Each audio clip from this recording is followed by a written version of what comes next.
So I just told this 3 minute long crazy story without my microphone on, and I just looked at the video and it's me going. It's pretty funny, but let me get right back to it.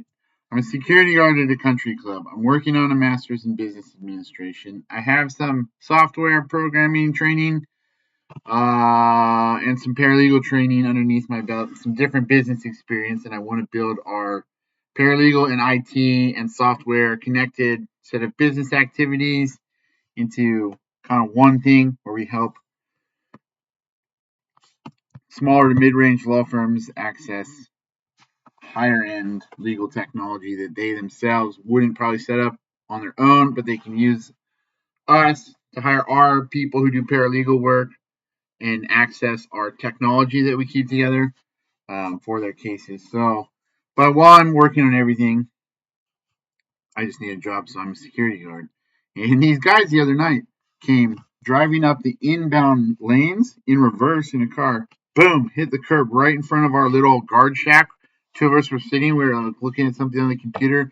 We see these headlights, and they looked weird. And we looked, and there's the reverse lights coming up like at 10:20 at night. Bam! And they hit the curb right next to us, and then drove off at a diagonal out to the outbound two lanes, and then parked 40 feet inside of where our property line ends. One guy got out and vomited, and then the driver got out and tried to get his buddy to get back in. They were both like wobbly on their feet. And then they got in the car and shut the doors and sat there. Didn't move. And we didn't know what to do. And they were on our property. And two people went past them and we kind of directed them around. It's really out of the ordinary. I mean, we didn't do any chemical field sobriety tests. We're only private patrol officers. We were forced to call the police. Police showed up, took the passenger to the hospital and the paramedics. They were questioning him about how what his consumption was or whatnot. We were sort of listening. I sort of tried to take a video, and the video got a lot of the audio, but then I tried to take just a still photo.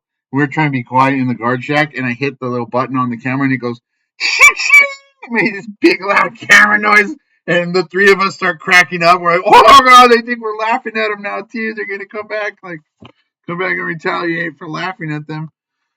We're laughing at how completely not stealth my little camera sound was.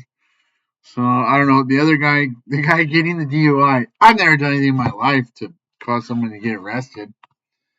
Um, I didn't do what this guy did to cause himself to get arrested. He forced our hand. We had to call police because it's a liability issue if somebody was driving past them and then the guy just like hit the gas all of a sudden or something.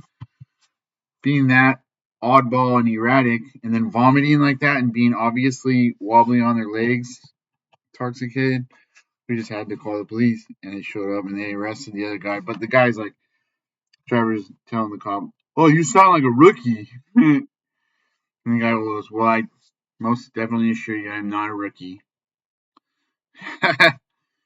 I'll be asking the rest of the questions, sir. I'll be making the statements. You seem like an inmate. No, he didn't say that. He just said, no, I'm not a rookie. These are routine statements. He basically read them off a list, but we have it memorized. Like something like that.